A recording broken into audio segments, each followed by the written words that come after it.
Hello students. एक बार फिर से आप सभी का एसएससी ट्यूब के ऑनलाइन प्लेटफॉर्म पे स्वागत है। मेरा नाम है प्रशांत दुबे और आज का ये वीडियो सीपीटी एग्ज़ाम के मॉड्यूल 2 के ऊपर है। पिछले कुछ दिनों में 2-3 वीडियो मैंने डाली थी सीपीटी एग्ज़ाम को लेकर के। उम्मीद है आपने सभी वीडियोस को देखा होगा। और जिस हिसाब से मैंने पहली वीडियो में ही बताया था कि ये एग्ज़ाम क्वालिफाइंग नेचर का है।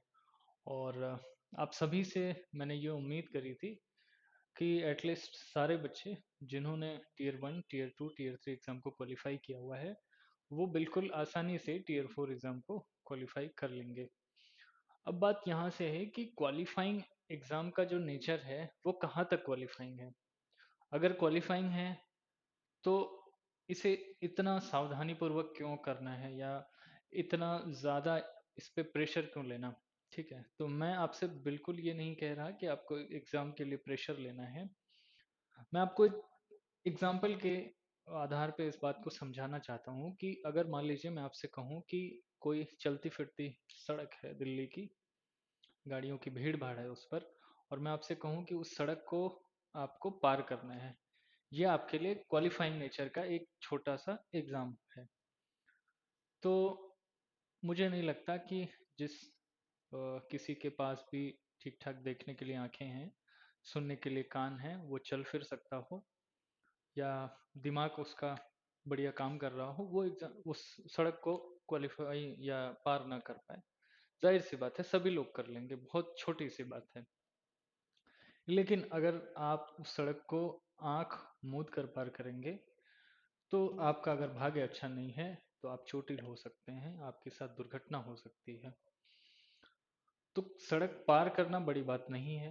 सड़क को सावधानी पूर्वक पार करना आपके लिए बढ़िया होगा। तो ये एग्ज़ाम क्वालिफाइंग नेचर का है, इस बात को बहुत ज़्यादा सीरियसली नहीं लेना है।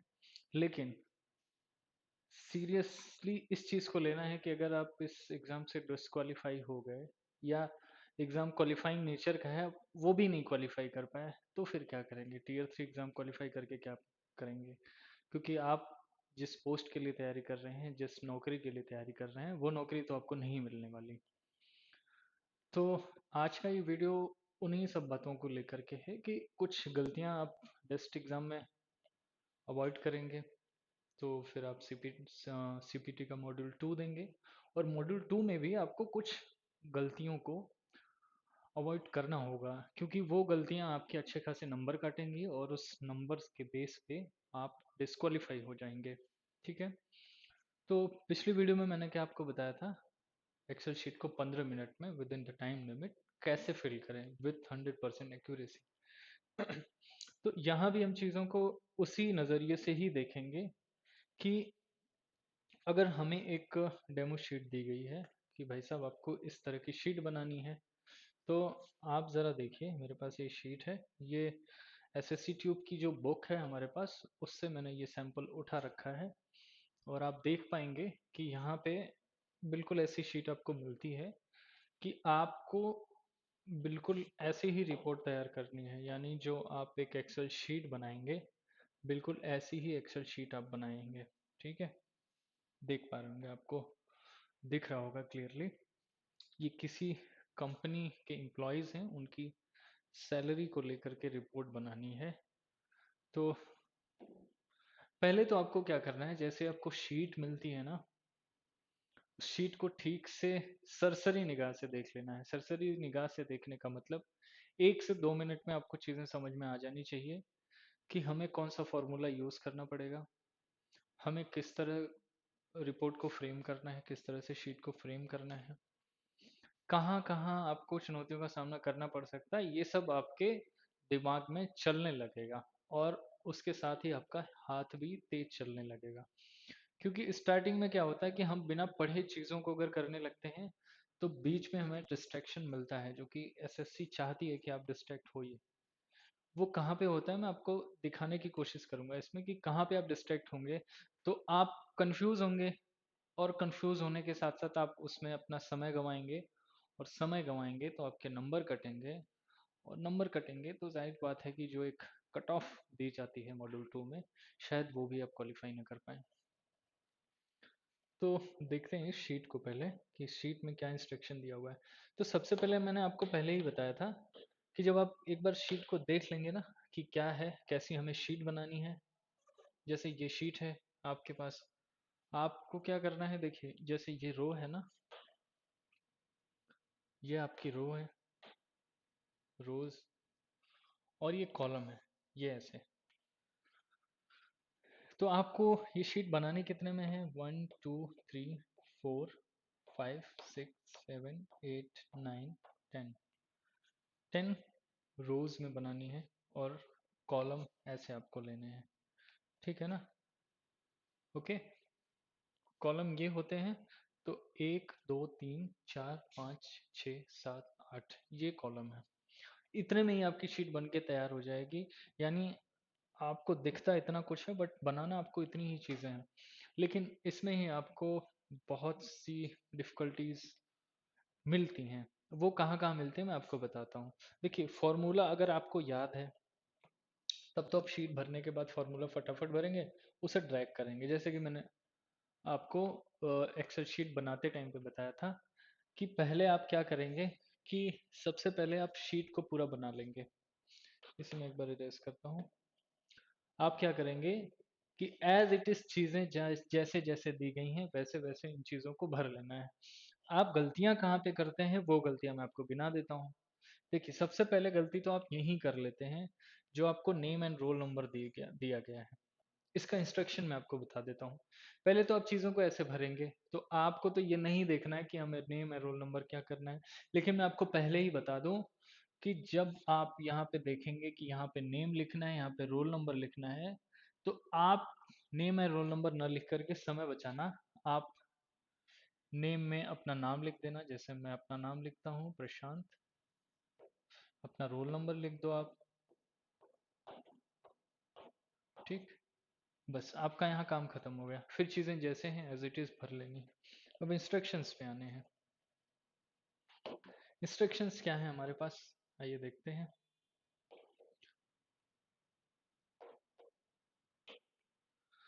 Open a new workbook of Excel, यहाँ से आपको पढ़ना शुरू करना है। और ये तो कॉमन चीज़ है, एक्सेल शीट आप अगर खोल रहे हैं तो उसके लिए मैंने आपको बताया था कि डेस्कटॉप पे आप राइट क्लिक करेंगे, न्यू ऑप्शन में जाएंगे और वहाँ से एक नई वर्कशीट ओपन कर लेंगे, ठीक है ना। तो यहाँ पे दिया गया है कि आप एक नई वर्कबुक ओपन कर लें। Set a paper size to A4, paper size A4, orientation to portrait and margin to normal और अकॉर्डिंग टू गिवन मेजरमेंट। तो आपको मैंने पहले ही दिखाया था, जैसे यहाँ पे मैं एक्सेल पे एक बार दिखाई देता हूँ कि पेज लेआउट में ये सारी चीजें आपको मिल जाती हैं। अगर आपसे कहा गया है यहाँ पे,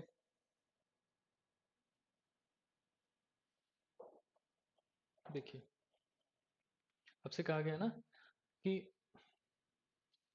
set paper size to A4, तो हमारे पास ये जो है ना पेज लेआउट, ये पेज लेआउट, यहाँ पे देखिए, यहाँ पे आपके पास मार्जिन भी दिया गया है, यहाँ पे ओरिएंटेशन भी है, साइज भी है।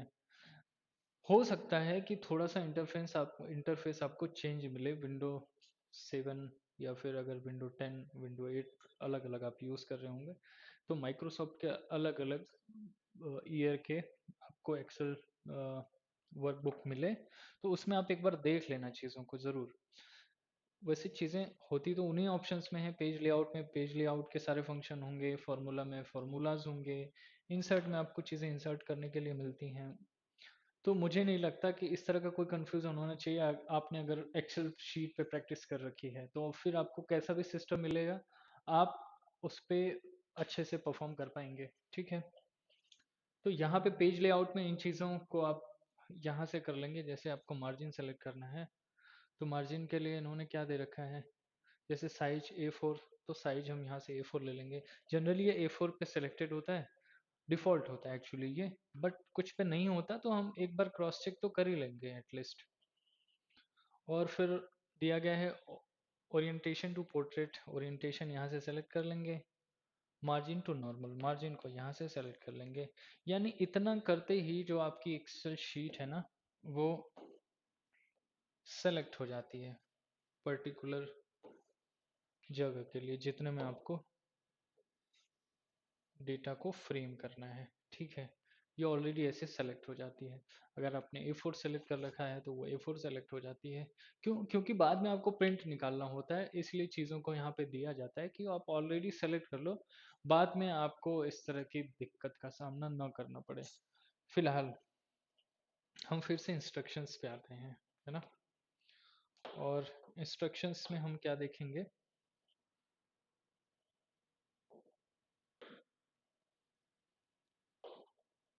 सॉरी मैंने इसे फिर से ओपन कर दिया।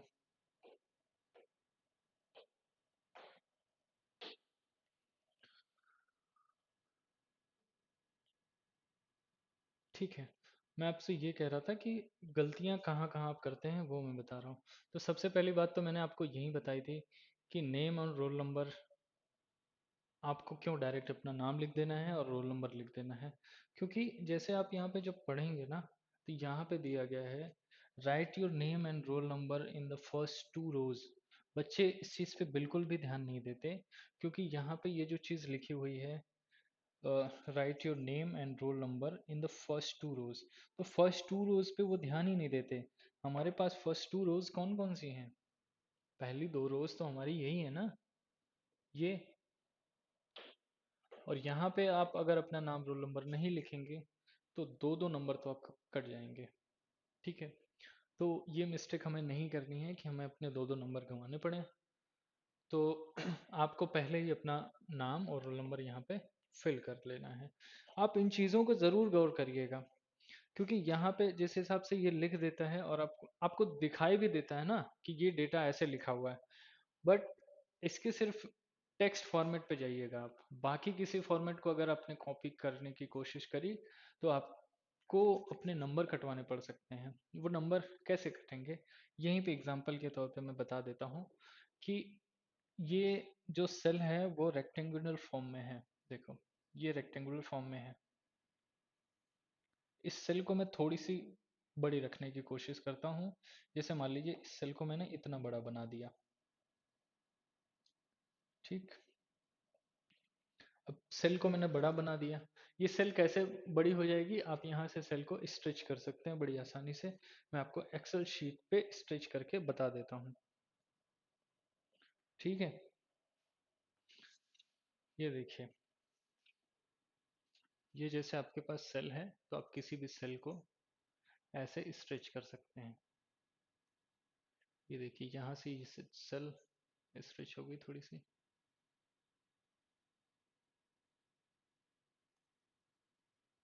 ठीक है। अब क्या है कि यहाँ पे जो आप डेटा फिल करेंगे, एक्चुअल में आपको पता चलेगा कि ये डेटा है कहाँ पे, ठीक है। देखिए, सपोज करिए इस सेल में आपको लिखना है डेट। अगर इस सेल में आप डेट लिखते हैं तो आप कहाँ पे डेट लिखेंगे, ये डेट जैसे ही आप लिखेंगे वो डेट हो सकता है ऐसे आए। अब ये है कहाँ, बिल्कुल लेफ्ट में है, ठीक। अलाइनमेंट इसका कैसा है, लेफ्ट अलाइनमेंट में है और बिल्कुल नीचे है। यानी अगर आप यहाँ पे होम बटन पे जाएं अगर, तो होम बटन पे देखेंगे।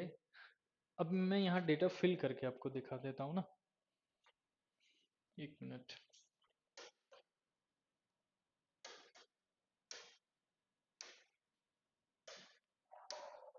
चलिए, ये कीबोर्ड रहा हमारे पास। कहाँ लिखना है हमें, यहाँ पे लिखना है, क्या लिखना है, डेट लिखना है। अभी आप देख पा रहे होंगे जब आपने लिखा तो ये डेट कहाँ पे लिखा जा रहा है, ये बिल्कुल जो है लेफ्ट में नीचे लिखा गया है, देख पा रहे होंगे आप, है ना। अगर आपसे कहा जाए कि इसको सेंटर अलाइनमेंट में रखना है, सेंटर अलाइनमेंट में, तो सेंटर अलाइनमेंट कहाँ पे है, सॉरी। आप जब यहाँ पे अलाइनमेंट में जाएंगे, सेल को सिलेक्ट करना है, सॉरी ये टेक्स्ट सेलेक्ट हो जा रहा है, यहाँ पे सेल सेलेक्ट है। अब यहाँ पे अलाइनमेंट से आप देखिए, ये पहले तो देखिए यहाँ पे ऐसे दिख रहा है ना, ये सेंटर अलाइनमेंट है, तो यानी बिल्कुल बॉक्स के सेंटर में ये रहेगा। यानी इस सेल में जो ये टेस्ट है, चारों तरफ से इसके डिस्टेंस जो है वो बराबर रहेगी, है ना। तो जनरली आपको पता नहीं चलता कि ये टेस्ट जो है सेल के जो नीचे वाली लाइन है उस पर टच है, या इसको राइट में जाना चाहिए या लेफ्ट में जाना चाहिए अकॉर्डिंग टू द इंस्ट्रक्शन। जब आप इस चीज को अपनी रिक्वायरमेंट के हिसाब से स्ट्रेच कर लेंगे, सेल को स्ट्रेच करके रखेंगे, तब आपको एक्चुअल डेटा की सिचुएशन पता चलेगी, उसकी एक्चुअल स्थिति कहाँ होनी चाहिए ये पता चलेगा।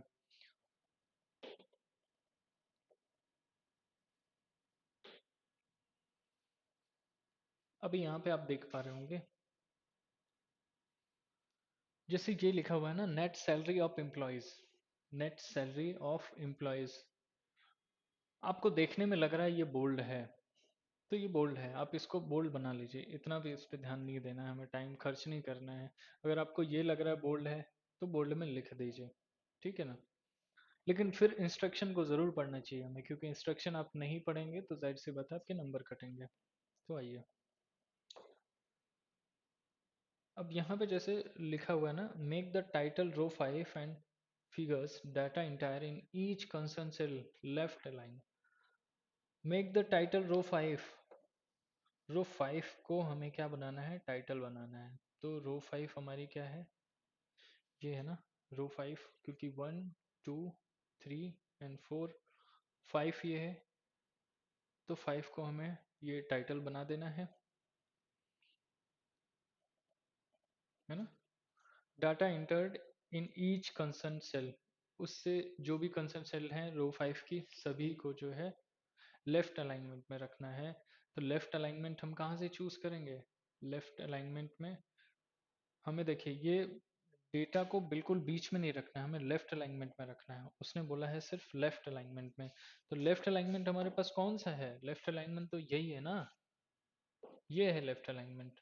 हमें बस इसको ऐसे रखना है, हमें बिल्कुल इसे ध्यान नहीं देना है कि ऊपर जा रहा है या नीचे जा रहा है, क्योंकि अगर आप ऐसा करते हैं तो आप गलतियां करेंगे, आपको इमेजिनेशन नहीं करनी है, इंस्ट्रक्शंस के अकॉर्डिंग शीट, जो डेमो शीट दी गई है, हमें उसी तरीके से डेटा को फिल करना है।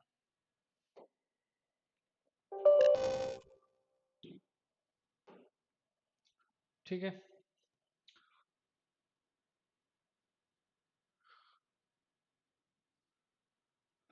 तो एक गलती तो आपकी यहाँ बच जाएगी, नेम एंड रोल नंबर में।